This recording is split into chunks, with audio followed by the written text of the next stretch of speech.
Pilipinas kong mahal, ang puso ko at buhay ko sa iyo'y ibibigay. Tungkulin ko'y gagampanan na lagi kang paglingkuran. Ang kanya mo'y babantayan, Pilipinas ko. Korte Suprema! Korte Suprema! Rule of law! Rule of law! Siyempre ang boses ng sambayanan, ito po ang mensahe natin. Bayan, bayan, bayan ko! Bayan, bayan, bayan ko! Di patapos ang laban mo! Di patapos ang laban mo! Gobyernong manloloko! Gobyernong manloloko! Labanan mo, itakwil mo! Labanan mo, itakwil mo! Mabuhay ang sambayanang Pilipino! Narito po ang mga abogado ng mamamayan kasama si Chairman Cardema sa aming huling pag-uulat sa bahaging ito ng ating pagkilos sa harap ng Korte Suprema. Okay. Hello!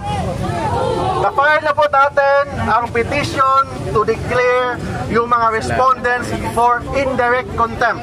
Na-file na po natin, ito yung ebidensya na na-file po natin as lawyers and as officers of the court. We have the duty to defend the integrity of the courts, lalo na ang Philippine Supreme Court. And second, yes, may tinatawag tayong freedom of press, freedom of expression, but hindi yan absolute. Kailangan hindi maka-epekto sa proper administration of justice. Kasi kung wala ng integrity ang Supreme Court, sana tayo maniwala. Where is the justice now kung wala ng integrity ang Supreme Court? That's why, as lawyers and as Filipino, we have to defend the Supreme Court and lahat po ng mga justices ng Supreme Court. Thank you. Yun, ulit pa siya, final words. Magpapasalamat lamang po ako sa lahat ng lumahok. Pinakita nyo na kayo ay para sa bayan, higit sa lahat. Maraming salamat. Mabuhay kayo at lahat ng ugat sa inyong katawan. Mabuhay ang Pilipinas. Mabuhay ang Korte Suprema. Mabuhay tayong lahat. Lahat ng ugat daw, ha? Si Chairman Cardema po para sa kanyang pagsasalita sa araw nito. Thank you. Mula po sa Duterte Youth Party List, ang #1 na party list ay binoto ng ating mga pulis at sundalo, ng ating mga OFWs buong mundo. Kami po ay nagiging boses ng lampas 2 milyong Pilipino sa pagsuporta sa Supreme Court. Yung iba doon sa Kongreso nagrarally para pabaksakin ang gobyerno. Tayo po dito ay nagrarally para suportahan ang gobyerno at ang Korte Suprema. Dahil kung walang susuporta sa Korte Suprema at sa rule of law, wala nang hustisya sa bansang ito. Kaya po tayo ay nandito sumusuporta sa naging desisyon ng Korte Suprema na ideklarang unconstitutional yung ginawang impeachment proceeding kay Vice President Sara Duterte. At muli po, mula po sa inyong Duterte Youth Party List, kami po ay nagpapasalamat sa inyong lahat at patuloy tayong sumusuporta kay Pangulong Rodrigo Duterte at kay Vice President Sara Duterte, ang ating susunod na Pangulo sa Republika ng Pilipinas. Duterte! Duterte! Duterte! Okay, mga kababayan, dito na po magtatapos ang ating pagkilos, pero hindi dito matatapos ang ating pagkakaisa. Mabuhay at magtatagumpay ang sambayanang Pilipino. Naway kasihan kayo ng Panginoon. God bless everyone and Allah be with you when you go home. We will claim victory in due time. Darating po yan. Maraming salamat. Mabuhay tayong lahat. Bye! We can now dismiss our ranks. Pulisan, Station Commander, maraming salamat sa inyo. Kayo po ay isang tunay na bayani na nagmamasid ng kapayapaan dito. Maraming salamat po sa inyong lahat na mga kapulisan. Ako po ay isang simpleng mamamayan lamang na nag-aangad ng isang tunay na pagbabago. Kaya ako narito upang ibahagi ang sentimento ng isang tunay na bayang Pilipino. Maraming salamat po mga Supreme Court Justices na mga nanindigan sa katotohanan.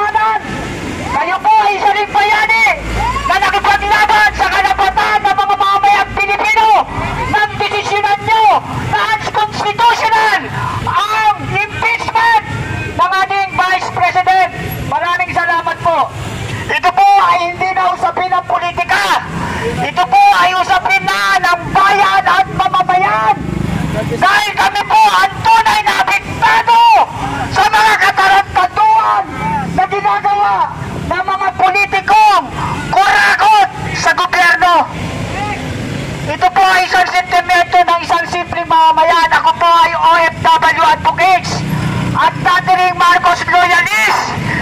Original mula pa sa ama. Subalit nagising sa katotohanan na walang patutunguhan ang ating bansa sa isang incompetent leader. Kawawa po ang ating bayan at mamamayan kapag mananatili ang isang incompetent leader. Kaya dapat po tayo magkaisa at magising sa katotohanan. Ito si Larry Gadon, isa pa to eh. Salita ng bobo. Hindi na pala alam ang batas na unconstitutional ang magsampa ng impeachment ng 4 na beses. Ako po ay hindi abogado. Nagbabasa lang din po ng batas. At ako po ay dating estudyante rin at nag-graduate po ng criminology. Dating nangarap na maging police din. Kaya ngayon, ang aking tapang ay ginagamit ko para panindigan na ang ating bayan ay naghihirap na dahil sa incompetent leader na nakaupo ngayon sa Malacanang. Sana naman po pakiusap, kung hindi nyo rin lang kayang panindigan ang hawakan ng bansang Pilipinas, step down na po at ibigay sa karapat-dapat para ang mamamayang Pilipino ay magkaroon na simula at ng isang tunay na pagbabago para sa bansa at mamamayan. Noon nagmamadali sila. Sabi nila, Supreme Court, bilisan nyo na! Desisyonan nyo na nang ma-impeach na namin ang VP Sara Duterte na yan. Dahil kurakot, nagmamadali sila. Hindi nila iniisip, pinag-aaralan ng gusto ng mga Supreme Court Justices ang grounds for impeachment. Wala pong grounds for impeachment. Unconstitutional. Kaya na magdesisyon ng Supreme Court na unconstitutional ang impeachment na yan, dapat naman tanggapin nyo na maluwag sa inyong kalooban. Dahil yun po ang tama at karapat-dapat. Subalit bakit kumukontra na naman kayo? Bakit na naman sinasabi nyo na bias ang Supreme Court? Ang Supreme Court ay hindi nyo iintindihin at ang iintindihin nyo kayo nasa sa Kongreso at Senado. Hindi po. Ang Supreme Court po ang pinakamataas na antas ng judicial system sa bansang Pilipinas. Ito na po yung final. At hindi po mga bobo ang mga justices sa Supreme Court. Sila po ay matatalino at naninindigan lamang sa tama, walang kulay politika. Ang problema, yung sinasampan yung impeachment, that is a political color. Politika po yan. Maawa naman po kayo sa bansang Pilipinas. Nung hindi nagdidesisyon, nagmamadali kayo. Nung dinesisyonan, umaalma kayo. Ano ba ang gusto nyo? Kayo ba talaga ay mga politiko para sa bayan at mamayan o para sa mga sarili nyo lamang? Kawawa na po, collateral damage na po kami. Kaming mga mamamayang mahihirap na Pilipino ay collateral damage sa mga kaululan nyo. Tama na po! Maawa na po kayo! Maraming OFW na minamaltrato sa labas ng bansa. Yan po ang asikasuhin nyo. Bilang kayo ay mga mambabatas, iligtas nyo ang buhay ng mga OFW o mga distressed OFW natin. Ibabalik ko lang kay Larry Gadon. Yung sinisigaw mong bobo.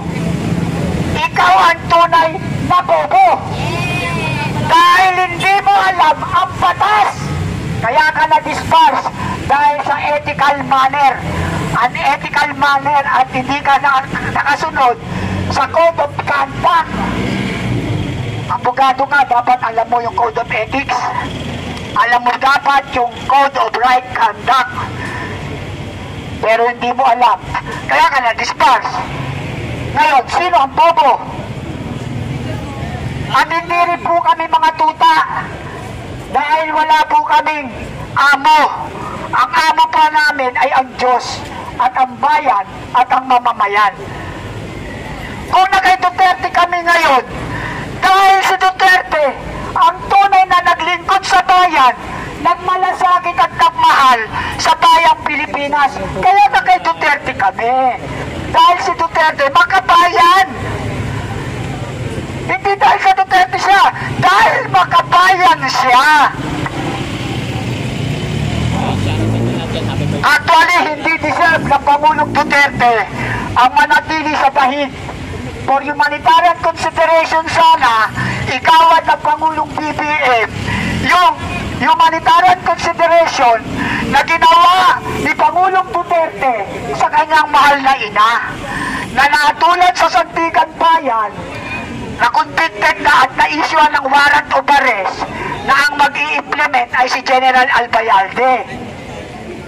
Subalit, inutos ng Pangulong Duterte for humanitarian consideration dahil matanda na, huwag iserve ang warrant of arrest. Nakita nyo kabutihan ng Duterte, kaya mahal ng mamamayan si Pangulong Duterte. Ngayon, ang Supreme Court ay nagdesisyon na naaayon sa batas. Eh bakit kayo nagre-reklamo? Hindi naman kayo abogado. Oh. Kasi ito ikaw lagi ka doon, consider, hindi ka na abogado. Kasi disbarred ka na. Tinanggalan ka ng lisensya, kaya you are not included as a lawyer. Wala ka sa akin, bago yan.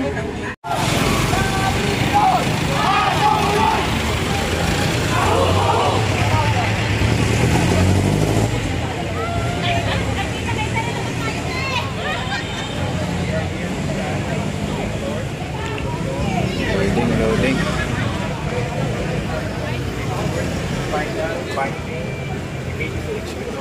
Wala nang debate, wala nang polusyon. Ang desisyon na nagpasura sa mga impeachment articles ay hindi lamang tagumpay ng batas, hindi tagumpay ng katotohanan, ng justisya, ng sambayanan. Huwag nating hayaan, yurakan ito ng mga hindi marunong respeto sa konstitusyon.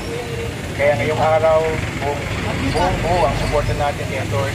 Ferdinand Rosario at kay Atty. Mark Tolentino sa kanilang pag-aaim ng indirect contempt charges laban sa mga walang galang sa Korte Suprema. Kung sinasabi mong makabayan ka, kung sinasabi mong tagapagtanggol ka ng saligang batas, kung ikaw ay isang officer of the court, then you must defend the Supreme Court, not defy it. Eh, sino ba sila para kumalma kontra sa Korte Suprema? Hindi pwedeng selective lang ang respeto sa batas. Hindi pwedeng okay lang na we have to pick and choose kung anong batas na sundin natin. Kasi ayon po sa judicial, sa civil code, ang lahat naman sa Korte Suprema ay naging batas na ng Congress. Kaya dapat natin sundin. Kasi itong impeachment naman, hindi ito usapan ng accountability. Ito'y halatang political agenda. 3 sunod-sunod na taon, unmodified opinion ang kinuha ng Office of the Vice President mula sa Commission ng mga Korte. Sabihin, madaling salita, malinis, maayos, at walang irregular sa Korte. Nag-testify na rin mismo ang team leader ng COA, Confidential Funds Audit Office, si Atty. Gloria Comora, na nagsumite po ng documentary evidence ng Vice President. So, malinis po siya. Walang anomalya, walang nakaw.